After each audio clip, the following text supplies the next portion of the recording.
lusasazo lwendaba kumagumbi ethu sasazo estudio 9 kwikomkhulu ye-SABC eauckland park kwandonga ziyadume erhawutini nazo eziphambili ngokuhlanje. Liyaxhalabisa inani labantu abasweleke ezindleleni njengoko abemi beli bebuyela kwiindawo zabo zokuxelenga. The family that we're actually speaking about is the family of the Hleza family. So we had two cases in Para, the Xaba family and the Hleza family. Ilungu lekomiti kasodolophu elijongene nezempilo kwisixeko saserhawutini uYuni Makhafola licacise ngemposiso eliyenze izolo kumngcwabo osapho lakwaXaba elidilikelwe sisakhiwo sendlu. This is a big moment for South Africa. We are all nervous, but I must say that we are happy and we are excited too. On behalf of the Portfolio Committee, Sports, Arts and Culture, amanye amalungu epalamente elinqwenelele impumelelo iqela leBafana Bafana xa liza kugagana neqela laseCameroon kwitumente ye-Africa Cup of Nations.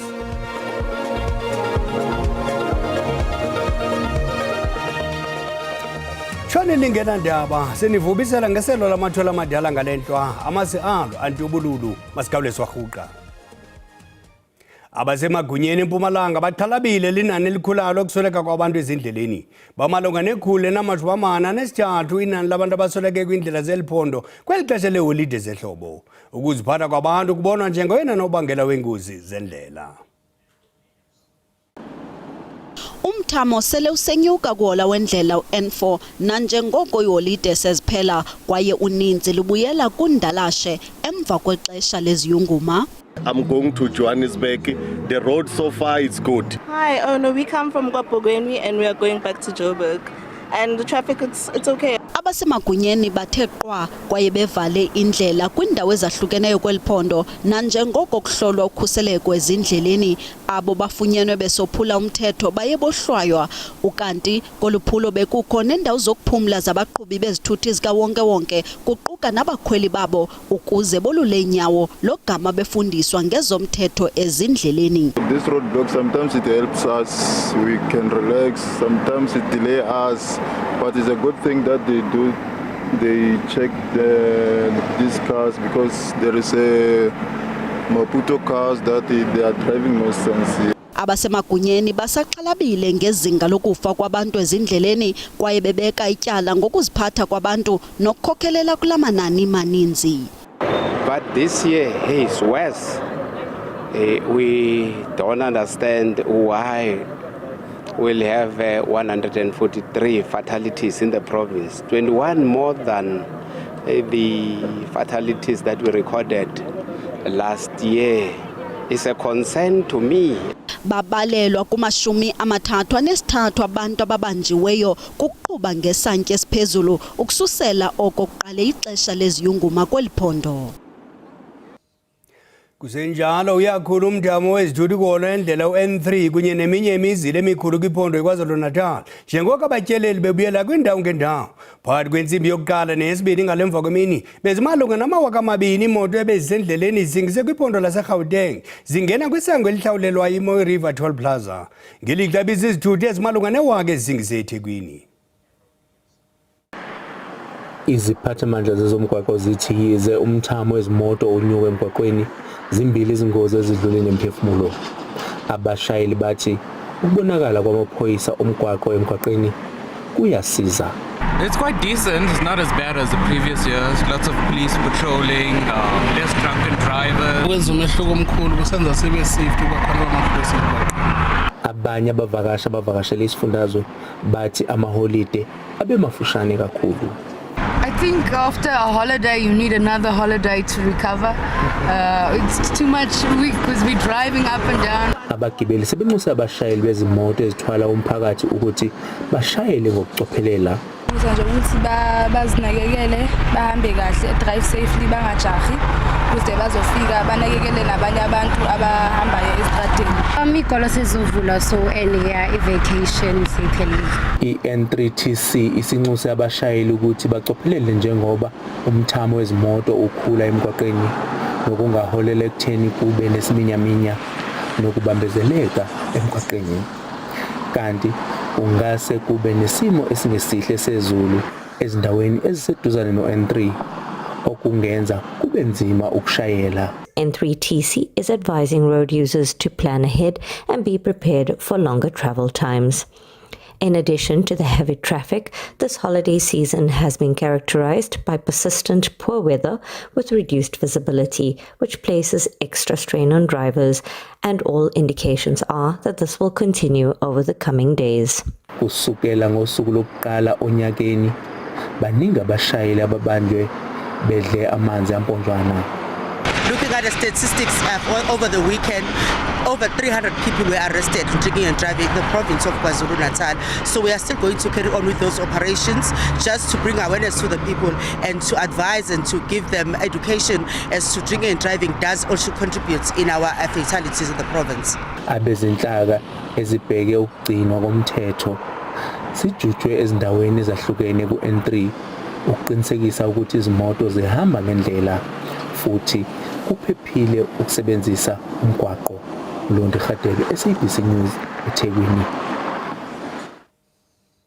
Kusenjalo ufunqukile umthamo kwindlela zaseMpuma Koloni njengoko iholide zifikelele esiphelweni. Uninzi lubuyela kwindawo zokusebenza. Abasemagunyeni eMthatha nakwingingqi ezingqongileyo bathumele amaqela kwindlela ezahlukeneyo ukuba aqhube umsebenzi. Idolophu yaseMthatha ikumbindi wendlela uR61 no-N2 onqumle edolophini. Abasemagunyeni sele bevalele izithuthi ngenxa ungabikho ezingeni lokuba sendleleni. Umasipala wasekuhlaleni iKing Sabatha Talindyebo uthi awuzukubukela abantu besophula umthetho. Namhlanje kuye kwabanjwa inqwelo eziliqela. Abanye abantu baye babanjwa kubo kukho nobanjelwe ukuzama ukunyoba igosa lomthetho. Imoto sizonke esithe sabanjwa ngolusuku lwanamhlanje sipha kuma-25. Kukhona ke umqhubi amagosa wethu aye ambamba amagosa wethu esemsebenzini exakekile endleleni ngokuthi azame ukunyoba elinye lamagosa wethu. Into leyo ke singumasipala waseKing Sabatha Talindyebo esingayivumeliyo konke. Abakhweli bebexhalabiswa kukubona itaxi ziphuma kwirank kodwa azikho semgangathweni. Sofika late phayana, asazi isafety yethu xa sesifika about are we going to get the transport to actually go ezindlini zethu nazo iconcerns zethu. And the fact that bayakhutshwa aba driver bengenazo zonke izinto. And ke akukho umuntu ozofika xa ungena itaxi ubuza ba unayo i-driver license, unayo i-PDP, ikhona into asikwazi ubuza ezo right. Nisimoto nenza everything ba 100% check everything esimotweni. So ngendlela elibona ngayo ngathi singahamba safe because xa nisenza kanje engathi abezindleleni zohamba kahle kakhulu na ku next year nanini ngase niqhubeleke nenze kanje lonyaka wonke ningayenzi for ngoDisemba kuphela. Inkqubo yokuqinisekisa ukhuseleko ezindleleni kulindeleke ukuba iqhube unyaka wonke ingabanjwa ngexesha leholide qha. NdinguNomzwane Lemngoma kwiindaba ze-SABC eMthatha. Unyaka omntsha umiselwe ukuzisa isiqabu kubaqhubi bemoto kunye nokwehla kwexabiso lepetroli. Ingxelo ekupheleni kaDisemba evela kwi-Central Energy Fund ibonakalisa ukuba amaxabiso epetroli aza kwehla malunga ne-59 ukuya kwi-63 cents ilitha. Ngelixa abasebenzisa idizili bengabona isiqabu sokwehla kwayo nge-135 cents kunye ne-147 cents ilitha. Nganye oku kubangelwa kakhulu kukuhla kwamaxabiso eoli kumazwe ngamazwe. Yona iparafini ikhangeleka ingathi ingehla nge-108 cents ilitha.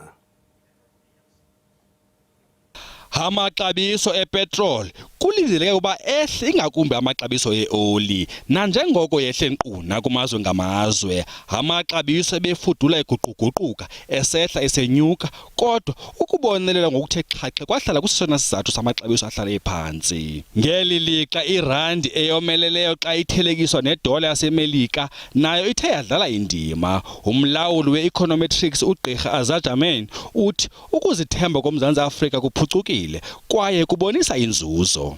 That in turn has facilitated a decline in inflation to little over 3% now for most of this year, and that in turn has paved the way for lower interest rates, and it now looks as if those interest rates could decline still further given the continuing appreciation in the rand, today to below 16.5 rand to the dollar, its best level in 3 years. that is very disinflationary. It helps to keep import prices down and enables the ordinary consumer to maintain his buying power. uMzantsi Afrika utyhalela phambili ngohlaziyo kwaye noqoqosho lufumana ukuqina. Abahlalutyi balindele ukuba irandi iya kuqhubeka ekhula ngo-2026. Isebe lezembiwa kulindeleke ukuba libhengeze uhlengahlengiso olutsha lwamafutha kule veki izayo.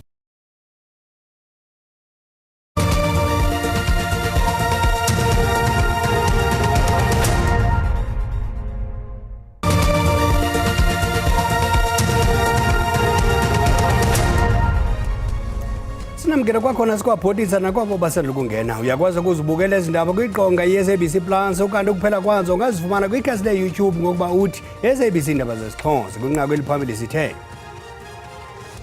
Abasemagunyeni eMpumalanga baxhalabile ngenani elikhulayo lokusweleka kwabantu ezindleleni. Bamalunga ne-143 inani labantu abasweleke kwindlela zeliphondo kweli xesha leholide zehlobo. Ukuziphatha kwabantu kubonwa njengoyena nobangela wengozi zendlela. Ilungu lekomiti kaSodolophu kwezempilo kumasipala uMbaxa eRhawutini Eunice Makhafola licacise ngento elithe ngempazamo ngomnye umphanga kwikhaya lakwaXaba elehlelwe sisithwakumbe sokudilikelwa yindlu. Uku kulandela inkonzo yomngcwabo izimase eSoweto izolo wamalunga amathathu osapho lakwaXaba asweleke emva kokuba edilikelwe sisakhiwo kule veki ephelileyo. Ngethuba ethetha kwinkonzo yomngcwabo, uMakhafula uthethe ngokusweleka komntwana wakwaXaba. Naye kamva wacacisa ukuba ebethetha ngenkwenkwana eminyaka eli-9 yaseBramfisher eSoweto ebhubhe emva kokuba kutyholwe ukuba itye amashwamshwam anetyhefu ingelilo elinye ixhoba lesithwakumbe sakwaXaba. There was a confusion, and I would like to straight the facts straight to say the family that we're actually speaking about is the family of the Hleza family. So we had two cases in Para, the Xaba family and the Hleza family. So Hleza family is a family where two siblings had consumed Zimba snacks. They stay in Bramfisher. Umntwana ominyaka eli-9 nesizalwane sakhe esiminyaka 4 ebudala bathenge iznacks kwisiphaza sasekuhlaleni kamva bakhala ngezisu eziqaqambayo baleqiswa ekliniki zekamva kwisibhedlele saseBaragwana apho lo uminyaka eli-9 eyawalandulela eli. The children, according to the story that we got from the mother, they purchased their Zimba snacks from the tuck shop, which is behind their house, a black-owned spaza shop. And the mother reported the children not feeling well to the police station, Dobsonville police station, where her two kids were not feeling well and they were taken to Mufolo North Clinic. That is when they were then transferred to Chris Hani Baragwanath Hospital because of not feeling well. Upon that, blood tests were done to the kids, and indeed the results came back positive of organophosphate poisoning. MC uye kamva waqinisekisa ukuba lo uminyaka 4 uye wakhutshwa esibhedlele emva konyango olumandla. Liphucukile inani labakhenkethi ngoku kwaye lisondela kwinani langaphambi kokuba ihlabathi lihlaselwe yi-COVID-19. Liyingxelo yezokhenketho eThekwini. Lo mbutho wezokhenketho uthi izinga labantu abalele kwihotele ezeliphondo liphakathi ko-70 no-75%, linyuke ngo-15% xa kuthelekiswa nonyaka ophelileyo. Abasemagunyeni bathi oku kudalwe ngamaphulo entengiso kwilinge lokutsala abakhenkethi. iTheku liyaqhubeka nokuba indawo ethakaselwa abavakashi. Iziphathimandla kuleli dolobha zithi amahhotela aseduze nolwandle enze kahle kakhulu kuneminyaka ephambilini. eMhlanga amahhotela kanye nezindawo ezivakashelwa izivakashi kuthiwa bezigcwele kusukela ku-80% kuya ku-100%. Umhlanga is a different node now. These two hotels offer you exceptional value for money. We have the swimming pools, we have the spas attached to it. In Sky we've got the restaurant on the 8th floor which has music every night, dinner and dancing. So the attraction for children and for adults is very, very good. Kuthiwa kuyindaba ezinhle emabhizinisini njengoba izibalo zabavakashi zikhomba ukuthi abavakashi basebenzise u-1.9 billion wamarandi ngalesikhathi samaholide. Imboni yezokuvakasha ifaka u-4.5 billion wamarandi. emnothweni wesifundazwe. Ukulungiswa kwengqalasizinda ezenhlanzeko kanye nokugwema ukuvalwa kwamabhishi bekuseqhulwini. Besiyilungiselele ngayo thina siwumkhandlo weTheku ngendlela yokuthi ezokuphepha besizochulwini and kwaba nezinto efana nama tourism police offices, satellite offices ezabekwa endaweni lapho khona abavakashi khona bangasheshe bayibone and ubugebengu behlile. Balinganiselwa ku 400,000 abantu abavakashele ulwandle ngesikhathi samaholiday eThekwini. Umdunga uthi amahotela kanye nezindawo zokuhlala abavakashi eziseduzane nolwandle ziyaqhubeka nokuheha abavakashi, kanti izindawo zasemalokishini zokuvakasha nazo zikhombisa okukhulu ukukhula. Londi Khadebe, SABC News, eThekwini.